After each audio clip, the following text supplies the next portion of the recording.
ونستغفره ونؤمن به ونتوكل عليه ونعوذ بالله من شرور أنفسنا ومن سيئات أعمالنا من يهده الله فلا مضل له ومن يضلله فلا هادي له وأشهد أن لا إله إلا الله وحده لا شريك له وأشهد أن سيدنا وحبيبنا وشفيعنا ومولانا محمدا أحمد عبده ورسوله صلى الله على سيدنا محمد وعلى آله وأصحابه وسلم تسليما كثيرا كثيرا أما بعد فيقول الله سبحانه وتعالى في كلامه الكريم أعوذ بالله من الشيطان الرجيم بسم الله الرحمن الرحيم ومن ورائهم برزخ إلى يوم يبعثون صدق الله العظيم عن أبي هريرة رضي الله تعالى عنه عن النبي صلى الله عليه وسلم قال قال رسول الله صلى الله عليه وسلم أكثروا ذكر هادم اللذات صدق رسول الله صلى الله عليه وسلم أو كما قال صلى الله عليه وسلم. முழு உலகத்தையும் படைத்து பரிபாலித்து போஷித்து பாதுகாத்து கொண்டிருக்கக்கூடிய ஏக வல்லவன் அல்லாஹ்வுக்கு சுப்ஹானஹு வ தஆலா ஒருவனுக்கே புகழ் அனைத்தும். அல்ஹம்துலில்லாஹ். ஸலாத் என்னும் கருணையும் சலாம் என்னும் ஈடேற்றமும் முஹம்மதுல் முஸ்தபா வர் ரசூலில் முஜ்தபா வல் ஹபீபில் முக்தஃபா சய்யிதுல் முர்சலீன் காத்தமுன் நபியீன் தய்யிபுல் ஹரமைன் ஹபீபுல் உமரைன் தாஜுல் மதீனா முஹம்மதுர் ரசூலுல்லாஹி ஸல்லல்லாஹு அலைஹி வஸல்லம் அவர்கள் மீதிலும் அந்த நபிகள் நாயகம் ஸல்லல்லாஹு அலைஹி வஸல்லம் அவர்களுடைய வாழ்க்கை வழிமுறைய தங்களுடைய வாழ்க்கையில் முழுமையான முறையில் எடுத்து நடந்த உத்தம சஹாபாக்கள், தாபிஊன்கள், தபஉ தாபிஈன்கள், ஷுஹதாக்கள், சாலிஹீன்கள், நல்லோர்கள் அனைவர்கள் மீதும் கியாமத்துடைய நாள் வரைக்கும் அவரை பின்பற்றி வாழக்கூடிய வாழ்ந்து கொண்டிருக்கக்கூடிய ஒவ்வொரு முஃமினான ஆண்கள் பெண்கள் மீதும் உண்டாகட்டும். புனிதமான ஜும்மாவுக்கு சமூகம் தந்திருக்கும் அல்லாஹ்வின் நல்லடியார்களே, அல்லாஹ்வுக்கு சுப்ஹானஹு வ தஆலா எந்த விடயங்களை செய்யுமாறு ஏவிருக்கிறானோ அந்த விடயங்களை முடியுமான அளவெடுத்து நடக்குமாறும், எந்த விடயங்களை செய்ய வேண்டாம் என்பதாக அல்லாஹ்வுக்கு சுப்ஹானஹு வ தஆலா தடுத்திருக்கிறானோ அவைகளை விட்டு முற்றும் முழுதும் 100க்கு 100 தூரமாக இருக்குமாறும் முதலாவதாக எனக்கும் அதற்கு பின்னால் உங்களுக்கும் தக்வாவை கொண்டு வஸியத் செய்து கொள்கின்றேன். இத்தகுல்லாஹ ஹைதுமா குன்தும். கண்ணியமிக்க உலமாக்களே, கனவான்களே, சகோதரர்களே, நண்பர்களே, அல்லாஹு ஜல்ல ஜலாலுஹு அம்ம நவாலுஹு உலகத்துல வாழக்கூடிய முழு மனித சமுதாயத்துடைய வாழ்க்கைய அல்லாஹு தஆலா 3 கட்டங்களாக பிரித்து வைத்திருக்கிறார். அதுல முதலாவது கட்டம் நாங்க வாழக்கூடிய வாழ்க்கை, துனியாவுடைய வாழ்க்கை, உலகத்துடைய வாழ்க்கை. கண்ணியமிக்க அல்லாஹ்வின் நல்லடியார்களே, அருமையானவர்களே, இந்த துனியாவுடைய வாழ்க்கையை பத்தி அல்லாஹ்வுக்கு சுப்ஹானஹு வ தஆலா குர்ஆன்ல தெளிவாக பேசுறான். உலகத்துடைய வாழ்க்கைன்னா என்ன? கண்ணியமிக்க அல்லாஹ்வின் நல்லடியார்களே, முழு உலகத்தை படைத்தவன் அல்லாஹ், முழு உலகத்தை பாதுகாக்கக்கூடியவன் அல்லாஹ், முழு உலகத்துடைய ரிஸ்குடைய பொறுப்பும் அல்லாஹ்விடத்தில் இருக்குது. முழு உலகத்துடைய கண்ட்ரோல் அல்லாஹ்வுக்கு சுப்ஹானஹு வ தஆலா அவனுடைய புறத்தில் வைத்திருக்கிறான். அல்லாஹ்வுக்கு சுப்ஹானஹு வ தஆலா முழு உலகத்தை படைத்து அந்த முழு உலகத்துடைய வாழ்க்கை என்ன என்பதை அல்லாஹ்வே குர்ஆன்ல விளங்கப்படுத்துறான். துனியாவுடைய வாழ்க்கைன்னா என்ன, அந்த துனியாவுடைய வாழ்க்கையில நாங்க எப்படி வாழணும், உலகத்துடைய வாழ்க்கையோட கல்வில நாங்க எப்படி எடுக்கணும், படைத்த ரப்புல் ஆலமீன் அல்லாஹ்வே குர்ஆன்ல விளங்கப்படுத்துறான். உலகத்துடைய வாழ்க்கையை நீங்க எப்படி கல்வில எடுக்கணும். கண்ணியமிக்க அல்லாஹ்வின் நல்லடியார்களே, அருமையானவர்களே, அல்லாஹ் குர்ஆன்ல பேசுறான். ஏ மனிதர்களே, நீங்க தெளிவாக கேட்டுக்கொள்ளுங்க, அறிஞ்சு கொள்ளுங்க. அன்னமல் ஹயாத்துத் துன்யா லஇபு வ லஹ்வு வ ஸீனா. அல்லாஹ் குர்ஆன்ல சொல்றான், துனியாவுடைய வாழ்க்கை இருக்குது, அது முதலாவது விளையாட்டு, விளையாட்டான ஒரு விஷயம் தான் துனியாவோட வாழ்க்கை. ரெண்டாவது அல்லாஹ் சொல்றான் வலஹ், வீணான விஷயம் தான் துனியாவுடைய வாழ்க்கை. மூணாவது அல்லாஹ் சொல்றான் வஸீனா, அலங்காரத்துக்குரிய வாழ்க்கை தான் அது துனியாவுடைய வாழ்க்கை. கண்ணியமிக்க அல்லாஹ்வின் நல்லடியார்களே, அருமையானவர்களே, கொஞ்சம் உள்ளத்தால் இந்த விடயங்களை சிந்திச்சு பாருங்க. இந்த குர்ஆன் ஆயத்தை அல்லாஹ் முடிக்கக்கூடிய நேரம் பேசுறான், வமல் ஹயாத்துத் துன்யா இல்லா மதாஉல் குரூர். துனியாவுடைய வாழ்க்கை அதை ஏமாற்றக்கூடிய ஒரு சாமான் என்று அல்லாஹ் குர்ஆன்ல சொல்றான். மதாஉல் குரூர், ஏமாற்றக்கூடிய ஒரு விடயம் தான் துனியா. உலகத்துடைய வாழ்க்கை அது ஒரு ஏமாற்றம். அல்லாஹ் குர்ஆன்ல தெளிவா பேசுறான். கண்ணியமிக்க அல்லாஹ்வின் நல்லடியார்களே, இந்த வார்த்தையுடைய ஆழத்தை நாங்க ஒவ்வொருத்தரும் விளங்கி கொள்ளும். உதாரணத்துக்கு நான் ஒரு கடைக்கு போறோம், ஒரு சாமானோடு வேங்கிறதுக்கு போறோம் என்று வைங்கிறேன். ஒரு தயாரிப்பு, ஒரு வேற ஏதாவது ஒரு சாமானோடு வேங்க போறோம். உதாரணத்துக்கு ஒரு ஒச்சொண்டு வேங்கிறதுக்காக வேண்டி போறோம். இந்த ஒச்ச விற்கக்கூடிய மனிதன் அல்ல, இந்த ஒச்ச தயாரித்த மனிதன் சொல்றாரு, இந்த ஒச்ச நீங்க வேங்கவானம், வேங்கி நீங்க சரி சொன்னா எந்த கேரண்டியும் கிடையாது. கொஞ்சம் காலத்துல இது உடஞ்சிடும், உங்களோட தள்ளி வேஸ்ட் ஆகும், அப்படி இல்லை உங்களோட நேரம் காலம் வேஸ்ட் ஆகும் என்பதாக விற்கக்கூடிய கடைக்காரன் அல்ல, இதை தயாரிச்ச மேனுபேக்சர் செஞ்ச அந்த மனிதன் சொல்றாரு, இதை நீங்க வேங்கவானம், இது வீண் என்பதாக சொன்னா எந்த மனிதன் அந்த பொருளை நாங்க வேங்குவோம்? வேங்கிறது மோடத்தனம் என்று செல்வோமே. பொருளை தயாரிச்சவரே சொல்றார், இதை நீங்க வேங்கவானம், வேங்கினா கூட நேரம் காலம் வேஸ்ட், வேங்கினா கூட பணம் வேஸ்ட் என்பதாக அவரே சொல்றார். முழு உலகத்துடைய ரப்புல் ஆலமீன் அல்லாஹ், முழு உலகத்தை படைத்தவன். ரப்பு ஸமாவாத்தி வல் அர்தி வமா பைனஹுமா, 7 வானம் அல்லாஹ் தான் படைத்தான், 7 பூமி அல்லாஹ் தான் படைத்தான். 7 வானம் 7 பூமிக்கு மத்தியில் இருக்கக்கூடிய எல்லா விஷயத்தையும் அல்லாஹ் தான் படைத்தான். ரப்புல் மஷ்ரிகி வல் மக்ரிபி வமா பைனஹுமா, கிழக்கு மேற்குக்கு மத்தியில் எல்லா விஷயங்களையும் அல்லாஹ் படைத்தான். குல் அஊது பிரப்பின் நாஸ், மனிதர்களுடைய ரப்பு அல்லாஹ். குல் அஊது பிரப்பில் ஃபலக், வைகரையுடைய ரப்பு அல்லாஹ். ஃபல்யஅபுது ரப்ப ஹாதல் பைத், பைத்துல்லாஹ்வுடைய ரப்பு அல்லாஹ். முழு உலகத்தை படைச்ச ரப்பே சொல்றான், நான் தான் துனியாவை படைத்தேன், நான் தான் உலகத்தை படைத்தேன். ஆனா உலகத்தை பார்த்து ஏமாறவானம், இது ஏமாத்துற ஒரு சாமான், இது ஒரு அலங்காரம், இது ஒரு விளையாட்டு அல்லாஹ்வே சொல்றான். ஆனா நாங்க எந்த வாழ்க்கைக்கு முக்கியத்துவம் கொடுக்கணுமோ அந்த வாழ்க்கைக்கு முக்கியத்துவம் கொடுக்கிறது கிடையாது. நாங்க முக்கியத்துவம் கொடுக்கிறது துனியாவுடைய வாழ்க்கை. கண்ணியமிக்க அல்லாஹ்வின் நல்லடியார்களே, அருமையானவர்களே, அல்லாஹ்வுக்கு சுப்ஹானஹு வ தஆலா துனியாவுடைய அற்பத்தை பேசிட்டான் குர்ஆன். துனியாண்டா என்னன்னு பேசிட்டான் குர்ஆன்ல. ஆனா இந்த துனியாவை நாங்க விளங்கல்ல, நாங்க எங்கட தலைக்கு மேலால மதிக்கிறோம். துனியால நல்ல வாழணும், நல்ல சம்பாதிக்கணும், பேர் புகழோடு இருக்கணும், பட்டம் பதவியோடு இருக்கணும், இதுதான் கண்ணியம் என்பதாக யோசிக்கிறோம். ஆனா அல்லாஹ் தஆலா என்ன சொல்றான், ஒரு கொசியுடைய ரெக்கைக்கு இந்த துனியாவுடைய வாழ்க்கை பொறுமதியே கிடையாது என்பதாக படைத்த ரப்பே சொல்லித்தான் இது பொறுமதி இல்லைன்னு சொல்லி. நாங்க நீங்க பேசுறதுல எந்த பொருத்தலும் கிடையாது. கண்ணியமிக்க அல்லாஹ்வின் நல்லடியார்களே, இது மனிதனுடைய வாழ்க்கையில முதலாவது கட்ட வாழ்க்கை. 2வது இன்னும் ஒரு கட்டமான வாழ்க்கை தான் ஆலமுல் பர்ஸக்குடைய வாழ்க்கை, கபருடைய வாழ்க்கை. பர்ஸக் என்றா ஒரு திரை, திரைக்கு பின்னால இருக்கக்கூடிய உலகம். இது 2வது கட்ட வாழ்க்கை. அல்லாஹ் குர்ஆன்ல பேசுறான், வமி வராயிஹிம் பர்ஸகுன் இலா யௌமி யுபஅஸூன். கியாமத்துடைய நாள் ஒவ்வொரு மனிதர்களையும் அல்லாஹ் தஆலா எழுப்பாற்றத்துக்கு முன்னால கபருடைய வாழ்க்கையில் அவன் வாழதானோனும்.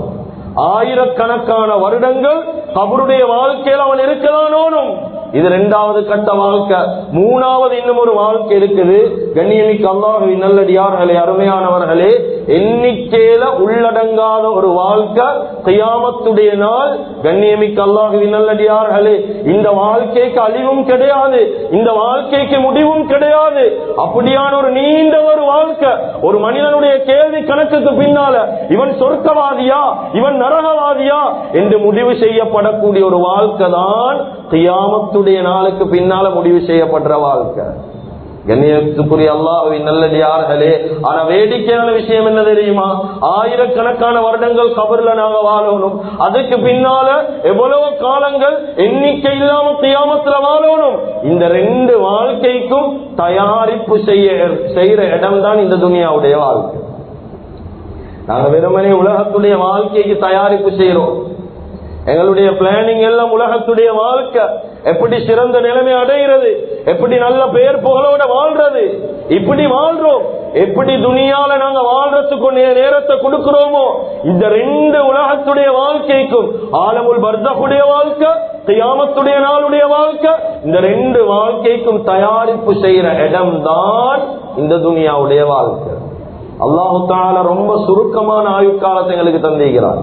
நாங்க எல்லாம் யோசிக்கிறது 60-70 வருஷம் என்றது பெரிய ஒரு நீண்ட கால வாழ்க்கை. இது பெரியோர் ஆயுஷ் என்பதாக யோசிக்கிறோம். கண்ணியமிக்க அல்லாஹ்வின் நல்லடியார்களே, எவ்வளவு சுருக்கமான வாழ்க்கைன்னா, நூஹ் அலைஹிஸ்ஸலாத்து வஸ்ஸலாத்துடைய காலத்துல ஒரு பெண்மணி தன்னுடைய குழந்தை சின்ன வயசுல மௌத்தாகிட்டு, இந்த குழந்தைய வச்சுக்கொண்டு அழுது கொண்டிருக்கிறார். தன்னுடைய மகன் மௌத்தாகிட்டார், சின்ன வயதுல மௌத்து, அழுது கொண்டிருக்கிற அந்த பெண்மணி தாங்கிக் கொள்ள இயலாம ரொம்ப உரமா அழுது கொண்டிருக்கிறார். இந்த நேரத்துல நூஹ் அலைஹிஸ்ஸலாத்து வஸ்ஸலாம் வந்து கேக்குறாங்க, ஏ தாயே, நீங்க என்ன காரணத்துக்காக வேண்டி இப்படி அழுவுறீங்க? சொன்னாங்க, இந்த புள்ள சின்ன வயசுல மௌத்தாகிட்டான், அதை என்னையால கபூல் செய்ய இயலாம இருக்குது, அதுக்குதான் நான் அழுது கொண்டிருக்கிறேன்.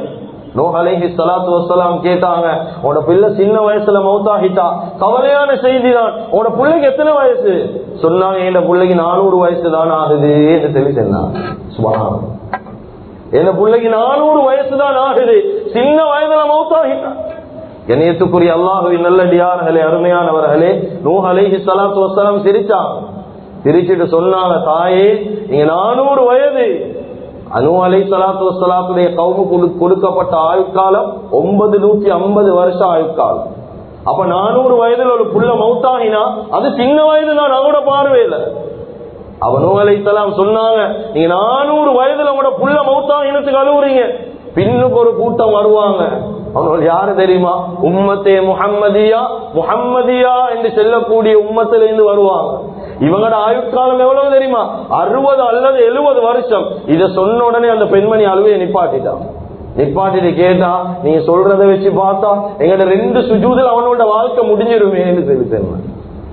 கண்ணியமிக்க அல்லாஹ்வின் நல்லடியார்களே, அவ்வளவு சுருக்கமான ஆயுட்காலம் தான் எங்களுக்கு தரப்பட்டி. ரொம்ப பெரிய ஆயுட்காலம் கிடையாது. எத்தனை வயதுல நாங்கள் வாழ்ந்து கொண்டிருக்கிறோம்? 195% ஆயுட்காலம். நபி ஸல்லல்லாஹு அலைஹி வஸல்லம் சொன்னாங்க, அமார் உம்மத்தி, ஏண்ட உம்மத்துடைய வயது ஆக கூடினவர்கள், மெஜாரிட்டியான மக்கள், பெரும்பான்மையான மக்கள் 60 அல்லது 70 வயசுக்கு இடைப்பட்ட ஆயுட்காலம் தான். அதுக்கு மேல ஒரு மனிதன் வாழ்றானா, துனியால் அல்லாஹ் வயசுல அல்லாஹ் போனஸ கொடுத்துக்கிறான். எங்கட சாப்பாடோ நாங்க செய்யற பிசிக்கலோ அல்ல, அல்லாஹ் வயசுல போனஸ் ஒன்று கொடுத்திருக்கிறான், ஆயுட்காலத்தில விருத்திய கொடுத்திருக்கிறான். ஏன்? ஆயுசு கூட கொடுக்கப்படுவது, இன்னும் கபருக்கு கேள்வி கணக்கு கொடுக்கிறதுக்கு உன்ன வாழ்க்கையில் அமல் போதாவாப்பா, நீ அமல் செய், இன்னும் ஆயுட்காலம் கூட தரப்படுவது. கண்ணியமிக்க அல்லாஹ்வின் நல்லடியார்களே, அருமையானவர்களே, எனவே அல்லாஹ்வுக்கு சுப்ஹானஹு வ தஆலா துனியாவுடைய வாழ்க்கையை சுருக்கமான வாழ்க்கையை வைத்திருக்கிறான். இந்த சுருக்கமான வாழ்க்கைய முடிச்சதுக்கு பின்னால நாங்க சந்திக்க கூடிய மிக முக்கியமான ஒரு வாழ்க்கை தான் கபருடைய வாழ்க்கை. இது லேசான ஒரு வாழ்க்கை கிடையாது. ஒரு மனிதன் எவ்வளவு சிறந்த மனிதனாக துனியால வாழ்ந்தாலும், அவன் எவ்வளவு பெரிய அமல்தாரியாக இருந்தாலும், எவ்வளவு கண்ணியமான மனிதனாக இருந்தாலும், எவ்வளவு நல்ல மனிதனாக துனியால வாழ்ந்தாலும், நிச்சயமாக சத்தியமாக அவனை மௌத்தை விட்டு யாருக்கும் தடுக்க முடியாது. நிச்சயமாக அவனுடைய வாழ்க்கையில மௌத்து வந்துதான் தீரும். அவன் எவ்வளவு சிறந்தவனாக வாழ்ந்தாலும், எவ்வளவு கண்ணியமானவனாக வாழ்ந்தாலும், எவ்வளவு மதிப்பிற்குரிய ஒரு மனிதனாக வாழ்ந்தாலும், நிச்சயமாக அல்லாஹ் மௌத்த வைத்திருக்கிறான். எப்படி துனியால கோடான கோடி மக்கள் வாழ்ந்து கொண்டிருக்கிறாங்களோ ஹயாத்தோட, அதை விட அதிகமான மக்கள் கபருடைய வாழ்க்கையை வாழ்ந்து கொண்டிருக்கிறாங்க என்றத ஒரு காலமும் நாங்க வாழ்க்கையில மறக்க கூடாது. கண்ணியமிக்க அல்லாஹ்வின் நல்லடியார்களே, நபி ஸல்லல்லாஹு அலைஹி வஸல்லம் கபருடைய வாழ்க்கை அடைஞ்ச எவ்வளவு காலம்? 1400 வருடங்களுக்கு மேலால இன்னமும் கபர்ல தான். அதே போல எங்களுக்கும் நிச்சயமாக சத்தியமாக எப்படி 60 வருஷம் 70 வருஷம் இந்த துனியால வாழ்றோமோ, ஆயிரக்கணக்கான வருடங்கள் வாழ வேண்டிய ஒரு இடம் தான் கபர். இதை விட்டு யாரும் விதிவிலக்கானவர்கள் கிடையாது. அது நபிமாராக இருந்தாலும், சஹாபாக்களாக இருந்தாலும், சலஃபு சாலிஹீன்களாக இருந்தாலும், எவ்வளவு நல்ல மனிதனாக இருந்தாலும், அல்லாஹ்வுக்கு சுப்ஹானஹு வ தஆலா வாழ்க்கையில மௌத்தை விட்டு யாரும் பாதுகாக்க போறதில்லை.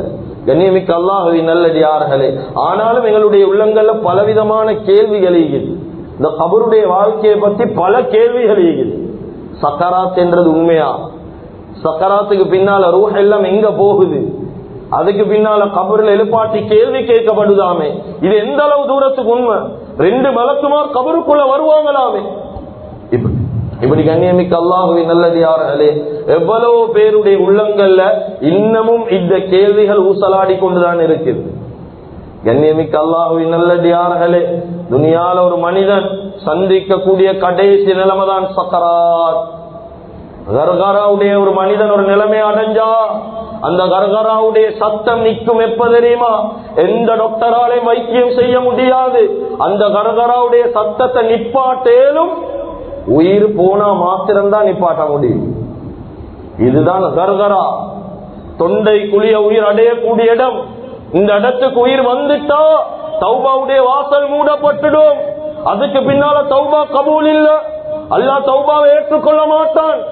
கண்ணியமிக்க அல்லாஹ்வின் நல்லடியார்களே, இந்த இடத்துக்கு வந்துட்டா சக்கராத்துடைய நிலைமை என்பதாக சொல்லுவாங்க. இந்த நேரத்துல சக்கராத்துல உயிர் பிரியக்கூடிய தருணம் அது லேசான விடயம் கிடையாது. அம்ர் இப்னுல் ஆஸ் ரலியல்லாஹு அன்ஹு அவங்க இஸ்லாத்தில் எவ்வளவு முக்கியமான சஹாபி. வரலாறுகளை எடுத்து படிங்க இஸ்லாத்துடைய. இவங்களோட வாழ்க்கையில் ஒரு ஆசை ஒன்று இருந்துச்சு. மௌத்துக்கு முன்னால பெரிய ஒரு ஆசை இருந்துச்சு. நான் ஒரு மனிதனை வாழ்க்கையில சந்திச்சு பேசணும். அந்த மனிதன் எப்படியான மனிதனை ஈக்கணும் தெரியுமா? அவன் சக்கராத்துடைய நிலைமையில ஈக்கணும், ஆனா என்னையோட தெளிவா அவன் பேசணும். சக்கராத்திலே ஈக்கணும், ஆனா தெளிவா என்னையோட பேசணும். அம்ர் இப்னுல் ஆஸ் ரலியல்லாஹு அன்ஹுடைய ஆசை. ஒரு மனிதன் சக்கராத்தில கேள்விப்பட்ட எல்லா இடத்துக்கும் ஓடி ஓடி போவான். ஏன்? அவங்களோட பேச முயற்சி செய்வாங்க. ஆனா இவங்க எதிர்பார்க்கிறத போல சக்கராத்துல இருந்தா அவனுக்கு தெளிவா பேசலாம். தெளிவா இருந்தா அவனுக்கு ஒரு காலமும் சக்கராத்துல அவன் நீக்க மாட்டான். ஏன்? அப்படியான போதையான ஒரு நிலைமை. கண்ணியமிக்க அல்லாஹ்வின் நல்லடியார்களே, அருமையானவர்களே, ஒரு கட்டத்தில் இவங்க தேடி தேடி தேடி கிதாபுல எழுதுறாங்க. அம்ர் இப்னுல் ஆஸ் ரலியல்லாஹு அன்ஹு அவங்களுக்கு சக்கராத்து வந்துச்சு. மௌத்துடைய கட்டம் வந்துட்டு இப்ப புள்ளைகள் எல்லாம் சுத்தி நிக்கிறாங்க.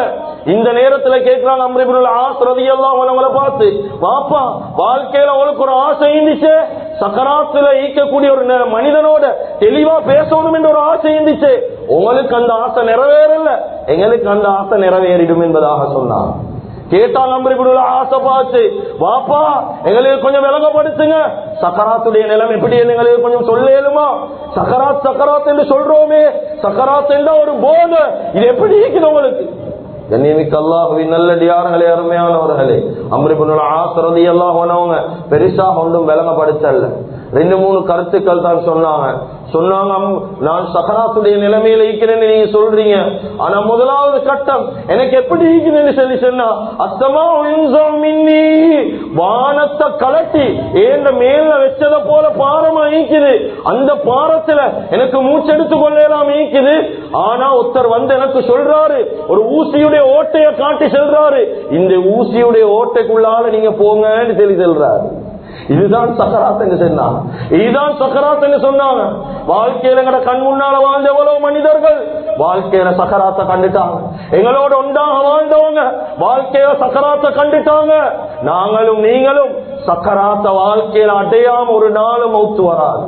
நிச்சயமாக அடைவோம் சக்கராத்தை. மௌத்தாகினத்துக்கு பின்னால வாயால ரூஹ் கலட்டப்படும். அதுக்கு பின்னால ரூஹ் எல்லாம் எங்க போகுது? 5 இடங்கள்ல ஒவ்வொரு மனிதனுடைய ரூஹும் பிரிச்சு போகப்படும். அதுல முதலாவது நபிமார்களுடைய ரூஹ் இல்லியீன் என்று சொல்லக்கூடிய இடத்துக்கு அல்லாஹ் அனுப்புறான். சூரத்துல் முத்தஃபிஃபீன்ல அல்லாஹ் விளங்கப்படுத்துறான், கல்லா இன்ன கிதாபல் அப்ராரி லஃபீ இல்லியீன். இல்லியீன் என்ற இடத்துக்கு நபிமார்களுடைய ரூஹ் எல்லாம் போகுது. 2வது சுஹதாக்கள், சஹாபாக்கள், இஸ்லாத்துக்காக வேண்டி உயிர் கொடுத்த மக்கள், இவர்களுடைய ரூஹ் அல்லாஹ்வுக்கு சுப்ஹானஹு வ தஆலா அவனுடைய அர்ஷ்ல ஒரு கூடு இருக்குது. அந்த கூட்டுக்கு அல்லாஹ் தஆலா இவர்களுடைய ரூஹ் அனுப்புவான். சொர்க்கத்துல கியாமத்துடைய நாள் வரைக்கும் அல்லாஹ்வுடைய அர்ஷ்ல தான் அந்த ரூஹ் எல்லாம் அப்படியே இருக்கும். 3வது மக்கள் முஃமினான மனிதர்கள். இந்த முஃமினான மனிதர்களுடைய ரூஹ், கண்ணியத்துக்குரிய அல்லாஹ்வின் நல்லடியார்களே, சுவர்க்கத்தில் இருக்கக்கூடிய ஒரு மரத்துல ஒரு பறவையுடைய உடம்புல இந்த ரூஹ் போடப்படும். கியாமத்துடைய நாள் வரைக்கும் அவருடைய ரூஹ் அந்த பறவையுடைய உடம்புக்குள்ளால ஈக்கும். 4வது கட்டம், முஸ்லிம்கள்ல பாவம் செய்த மனிதர்கள், அல்லாஹ்வுடைய கட்டளைய வாழ்க்கையில் எடுக்காதவங்க, இவங்களுடைய ரூஹ் எல்லாம் கியாமத்துடைய நாள் வரைக்கும் ஒவ்வொரு விதமாக வேதனை செய்யப்பட்டு கொண்டிருக்கும். களவெடுத்தா ஒரு வேதனை இருக்குது, ஜினாக்கு ஒரு வேதனை இருக்குது, இப்படி தேவையில்லாத ஒவ்வொரு பாவங்களுக்கு வாழ்க்கையில ஒவ்வொரு வேதனைகள் இருக்குது. அந்த மாதிரி வேதனை செய்யப்படும். அஞ்சாவது தான் காபிர்களுடைய ரூஹ், அல்லாஹ் இல்லை என்று சொன்ன மனிதர்களுடைய ரூஹ், அல்லாஹ்வை ஏற்றுக்கொள்ளாத மனிதர்களுடைய ரூஹ், இவர்களுடைய ரூஹ். அல்லாஹ் குர்ஆன்ல சொல்றான், அல்லாஹ் இன்ன கிதாபல் ஃபுஜ்ஜாரி லஃபீ சிஜ்ஜீன், இவர்களுடைய ரூஹ் சிஜ்ஜீன் என்று சொல்லக்கூடிய ஜெயில் அல்லாஹ் தஆலா வச்சு வேதனை செய்வான். கிட்டத்தட்ட நரகத்தில் இருந்து எவ்வளவோ அடி ஆழத்துல இந்த சிஜ்ஜீன் என்று சொல்லக்கூடிய ஜெயில் அல்லாஹ் தஆலா அமைத்து வைத்திருக்கிறான்.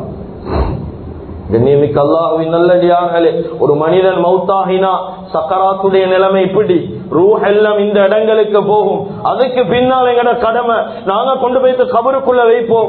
கண்ணியமிக்க அல்லாஹ்வின் நல்லடியார்களே, அருமையானவர்களே, இப்பதான் இந்த மனிதனுடைய வாழ்க்கை ஆரம்பம். எல்லாரும் நினைப்பாங்க மௌத்தாவினா முடிஞ்சு, காத்து போனா எங்கட கூத்து முடிஞ்சு என்பதாக அதிகமானவங்க பேசுறாங்க. ஒரு காலமும் காத்து போனா கூத்து முடியறல்ல.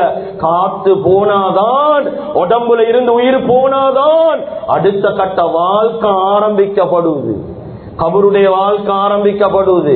லேசான விடயம் கிடையாது. கண்ணியமிக்க அல்லாஹ்வின் நல்லடியார்களே, அருமையானவர்களே, கபர் என்றது லேசான இடம் கிடையாது.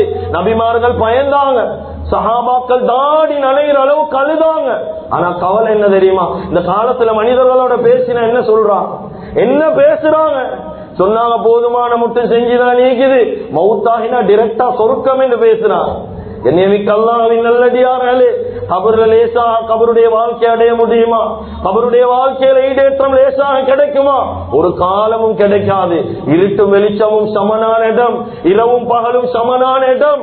துனியால ஒரு மனிதனுக்கு ஏதாவது பிரச்சனையா கேட்க பார்க்க யாராவது ஒருத்தர் வருவாங்க, ஒரு அந்நிய மனிதன் சரி வந்து கேட்பார். ஆனா கபருடைய வாழ்க்கையில் ஒரு மனிதனுக்கு பிரச்சனை இல்ல, துனியால எவனாலும் வந்து கேட்க முடியாது. எந்த பெரிய மனிதனாலே கபருடைய வாழ்க்கையில் ஒரு மனிதனுக்கு பிரச்சனை என்றா எந்த உதவியும் வாழ்க்கையில செய்ய முடியாது. அப்படியான இடம் தான் கண்ணியமிக்க அல்லாஹ்வின் நல்லடியார்களே கபருடைய வாழ்க்கையிலே. கண்ணியத்துக்குரிய அல்லாஹ்வின் நல்லடியார்களே, அருமையானவர்களே, நபி ஸல்லல்லாஹு அலைஹி வஸல்லம் சொன்னாங்க, இன்னலில் கபரி பக்தா, இன்னலில் கபரி பக்தா, கபருடைய வாழ்க்கைக்கு ஒரு நெருக்கம் இருக்கின்றா, கபருக்கு ஒரு நெருக்கம் இருக்கின்றாங்க. ஆயிஷா ரலியல்லாஹு அன்ஹா அவங்களுடைய ஹதீஸ் அவங்க ரிவாயத் செய்றாங்க. இந்த ஹதீஸ கபருடைய வாழ்க்கையில இருந்து ஒரு மனிதன் தப்புறதாக இருந்தா சஅத் இப்னு முஆத் தப்பிப்பார் என்பதாக சொன்னார். ஆனா கண்ணியமிக்க அல்லாஹ்வின் நல்லடியார்களே, அவருடைய விடயத்திலே கபர் ஒரு வெல்கம் ஒன்றை வச்சுச்சு, கபருக்கு ஒரு அணைப்பு ஒன்று இருக்குது. எந்த மனிதனை கபருக்குள்ள வச்சாலும் கபர் ஒரு அணைப்பு ஒன்றை வச்சிருக்குது, கபருக்கு ஒரு நெருக்கம் இருக்குது. கண்ணியமிக்க அல்லாஹ்வின் நல்லடியார்களே, கபர் என்றதே பயங்கரமான இடம், அவ்வளவு பயங்கரமான ஒரு இடம் கபர். இந்த கபர்ல நபி ஸல்லல்லாஹு அலைஹி வஸல்லம் சொன்னாங்க, இமாம் பைஹக்கி ரஹ்மஹுல்லாஹ் இந்த ஹதீஸ கொண்டு வராங்க, இந்த கபருளுக்கு ஃபஃதானல் கபர் என்று ரெண்டு பேர் இருக்கிறாங்க. ஃபஃதானல் கபர் என்றா கபருக்குள்ள ஃபித்னாவை கொண்டு வர ரெண்டு பேர். கபருக்குள்ள ஃபித்னாவை கொண்டு வரவங்க யார்? இவங்க முன்கர் வ நகீர் என்பதாக சொல்லுவாங்க. சும்மா எங்களுக்கு சொல்றது லேசி, ஆனா வாயால சொல்றது லேசி, காதால கேட்கறது லேசி. ஆனா இவங்களை சந்திக்கிறது லேசான ஒரு காரியம் கிடையாது. துனியால எவ்வளவு பெரிய தைரியசாலியும் இந்த ஃபஃதானல் கபருடைய விஷயத்துல கண்ணியமிக்க அல்லாஹ்வின் நல்லடியார்களே, ஒரு காலமும் எனக்கு அவங்களை தான் சந்திக்க முடியும் என்பதாக வாயால சொல்லவே முடியாது. அவ்வளவு பயங்கரமான மலக்குமார். முன்கர் என்றாரே அர்த்தம் என்ன? வெறுக்க கூடியது, அருவறுக்க கூடியது, பலவிதமான கருத்துக்கள் விளங்கப்படுத்துறாங்க. கண்ணியத்துக்குரிய அல்லாஹ்வின் நல்லடியார்களே, இந்த ஃபஃதானல் கபர் ஒரு மனிதனை கபருக்குள்ள அடக்கினா இந்த ரெண்டு பேர் கபருக்குள்ளால வந்துடுவாங்க. ரெண்டு பேர் கபருக்குள்ளால வந்துடுவாங்க. முன்கர் நகீர் அலைஹிமஸ் ஸலாத்து வஸ்ஸலாம் கிதாபுகள்ல பதிவு செய்யப்படுவது ஹதீஸுடைய கருத்து. கண்ணியத்துக்குரிய அல்லாஹ்வின் நல்லடியார்களே, யாரு தெரியுமா? யபஅஸானில் கபர அன்யா பிஹிமா, இவங்க கபர்ல இருந்து எப்படி வருவாங்க தெரியுமா? சும்மா வரவங்க அல்ல, அவங்களுடைய பற்களால கபரை தோண்டி தான் வெளியே வருவாங்க. லேசான மலக்குமார் அல்ல, பற்களால கபரை தோண்டுவாங்க, பற்களால கபரை தோண்டி வெளியே வருவாங்க. இவங்க நடந்து வருவாங்க, அவங்களுடைய தலை முடியாலதான் நடந்து வருவாங்க, காலால நடந்து வாரல்ல, இவங்க தலை முடியாலதான் வருவாங்க. கண்ணியமிக்க அல்லாஹ்வின் நல்லடியார்களே, கொஞ்சம் யோசிங்க. பகல் நேரத்துல, ஒரு உரும நேரத்துல, ஒரு மஸ்ஜிதுல நாங்க தனியா ஒரு ஓரத்துல புட்டுவத்தை போட்டு இருக்கிறோம். அந்த நேரத்துல தூரத்துல ஒரு மனிதன், அவருடைய கண் நீல கலர்ல இருக்குது. அவர் காலால நடக்காம அவர் தலைமுடியால நடந்து வராரு, பார்க்க பயங்கரமா இருக்கிறாரு. இவரை கண்டவுடனே நாங்க என்ன செய்வோம்? தைரியமா பார்த்து கொண்டு இருப்போமா? அப்படி இல்லைன்னு சொன்னா அடுத்த கட்டம் ஓடி வந்துடுவோமா? ஒரு மணி நேரத்தில் இப்படி ஒரு உருவத்தை கண்டாவே உள்ளத்துல பயம் கொண்டு வரும். ஆனா கபருடைய வாழ்க்கை இருட்டென்றது ஒன்று கிடையாது. காற்று போக்கு தடைப்பட்ட இடம். இந்த இடத்துல 2 பேர் இறங்குவாங்க. பஸ்தானல் கபர், முன்கர் நக்கீர் இறங்குவாங்க. வரக்கூடிய நேரம் கிதாபுகள் எழுதுறாங்க, அபுசாருஹுமா கல்பர், அபுசாருஹுமா கல்பர். அவங்களுடைய பார்வை எப்படி இருக்கும் தெரியுமா?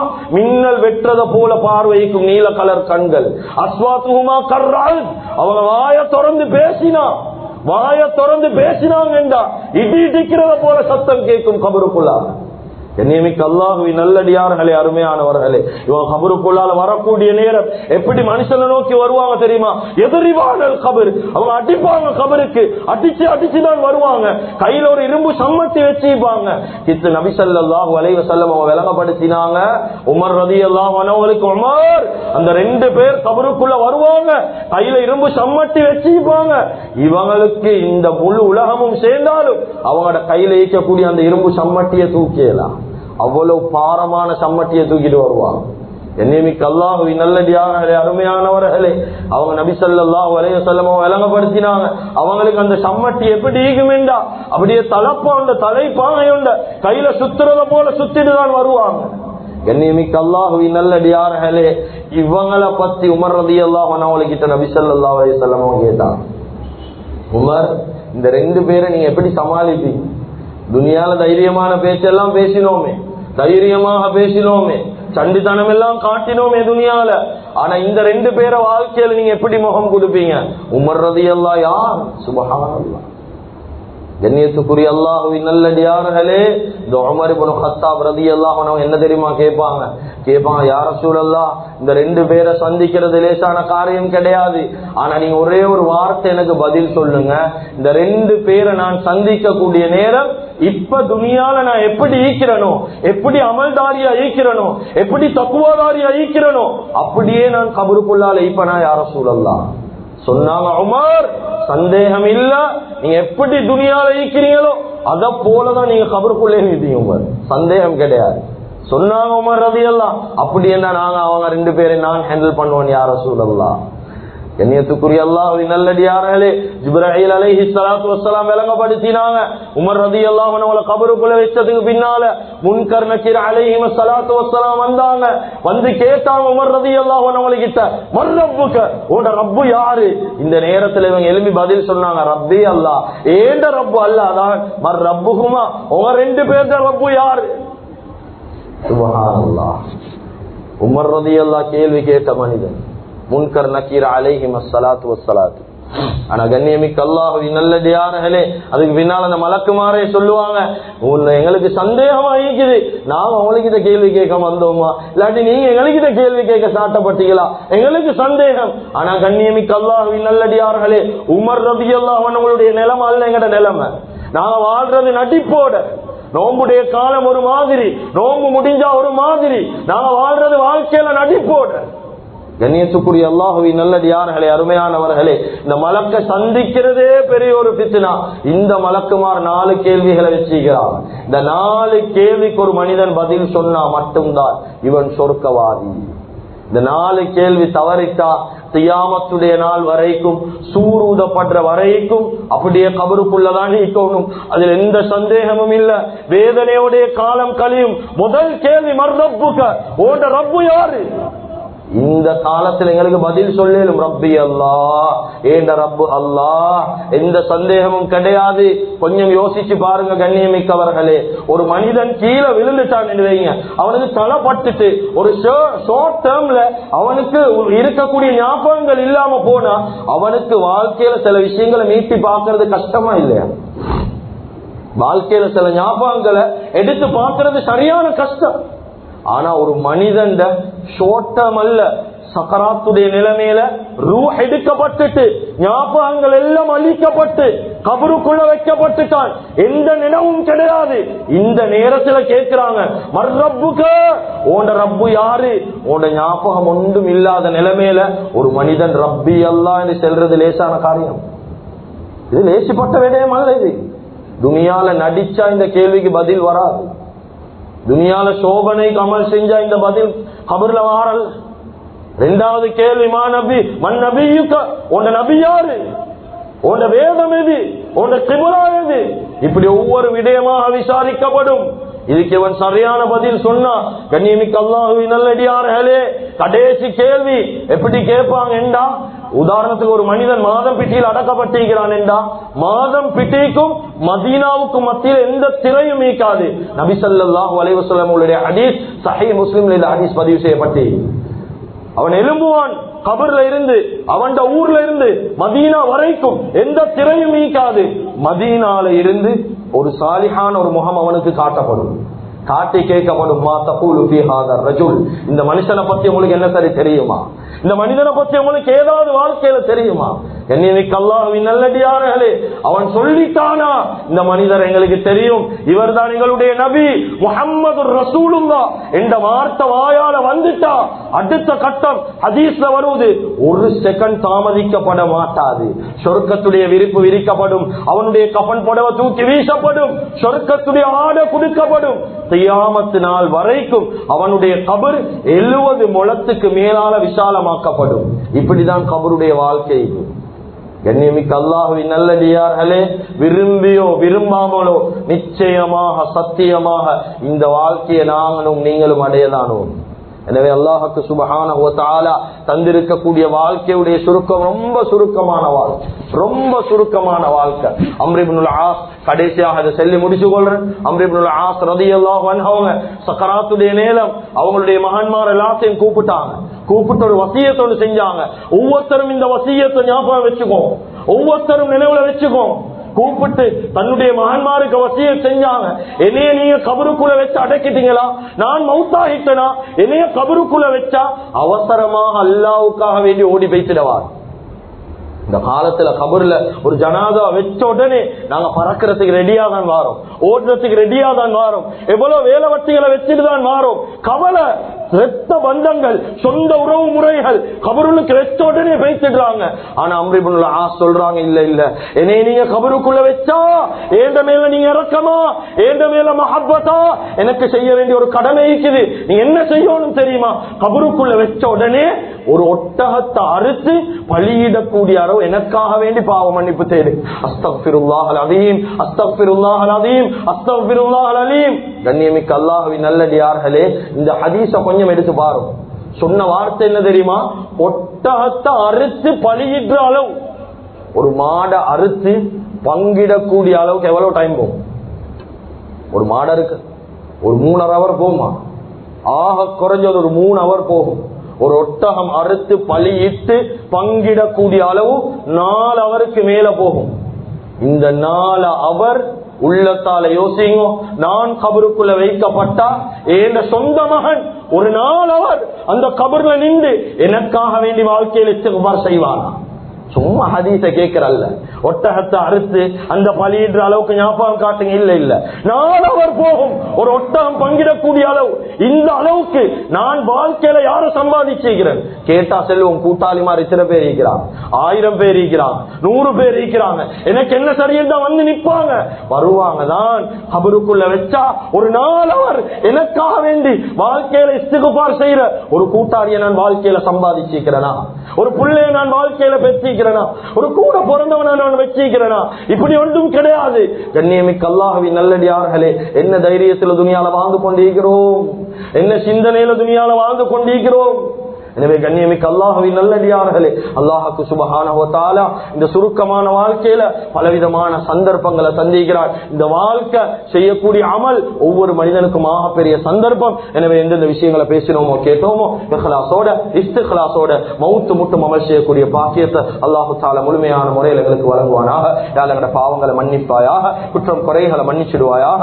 அறிஞ்சும் அறியாமலும் தெரிஞ்சும் தெரியாமலும் வாழ்க்கையில எவ்வளவு தவறுகளை செய்துட்டோம் யா அல்லாஹ். யா அல்லாஹ், நாங்கள் செய்த தவறுகளை கொண்டு சக்கராத்துல சக்கராத்துல புடிச்சிடாதே அல்லா, மோசமான மௌத்த எங்களுக்கு தந்துடாதே அல்லா, பயங்கரமான முடிவு எங்களுக்கு தந்துடாதே அல்லா, நடு ரோட்ல எங்களுக்கு மௌத்த தந்துடாதே அல்லா, களிம இல்லாத மௌத்த எங்களுக்கு தந்துடாதே அல்லா, ரொம்ப இல்லாம எங்களுக்கு மௌத்த தந்துடாதே அல்லா, நல்ல மௌத்த எங்களுக்கு தாயா அல்லா, நெருப்புல எரிஞ்சு நீர்ல மூழ்கி மௌத்தாரதை விட்டு பாதுகாத்திரியா அல்லா, வாழ்க்கையில சவுது சவர்களை கொண்டு சக்கராத்துல புடிச்சிடாதே அல்லா, யாழ் எங்கட ஜனாதா ஹாஸ்பிட்டல்ல வச்சிடாதே அல்லா, மோச்சரியில எங்கட ஜனாதா வச்சிடாதே அல்லா, மௌத்தாகினத்துக்கு பின்னால படாத பாடுபடுத்திடாதே அல்லா, யாழ் நல்ல மௌத்த எங்களுக்கு தந்துடியா அல்லா, சாலிஹான மௌத்த எங்களுக்கு தந்துடியா அல்லா, யா அல்லா நீ விரும்பக்கூடிய முறையில மௌத்தாகணும் யா அல்லா, நாங்க தொழக்கூடிய தொழுகை உனக்கு விருப்பமா, எங்கட சுஜூதுல எங்கட ரூஹ் போகணும் யா அல்லா, ஓதக்கூடிய குர்ஆன் உனக்கு விருப்பமா, குர்ஆன் ஓதக்கூடிய நேரம் மௌத்த தாயா அல்லா, யா அல்லா தஹஜ்ஜுதுல மௌத்த தாயா அல்லா, நோம்பாலியா மௌத்த தாயா அல்லா, மக்கா முக்கர்ரமா மதீனத்துல் முனவ்வரால மௌத்த தாயா அல்லா, சிரிச்சு கொண்டு எங்கட ரூஹ் பிரியணும் யா அல்லா, சொர்க்கத்தை பார்த்து கொண்டே மௌத்தாகணும் யா அல்லா, அப்படியான நல்ல மௌத்த எங்க எல்லாத்துக்கும் நசீபாக்கிறியா அல்லா, எங்களை பெற்று வளர்த்து ஆளாக்கிய எங்களுடைய அன்பு தாய் தந்தையுடைய பாவங்களை மன்னிச்சிடியா அல்லா, அந்த ஸ்ரீதேவிகளை கபூல் செய்யா அல்லா, யாருடைய தாய் தந்தையில கபராளிகளாக வாழ்றாங்களோ அவருடைய கபர்களை விசாலமாக்கி வைப்பாயாக, யாருடைய தாய் தந்தையில இன்னும் ஹயாத்தோட வாழ்ந்து கொண்டிருக்கிறாங்களோ அவங்களுக்கு ஆபியத்தான ஆரோக்கியமான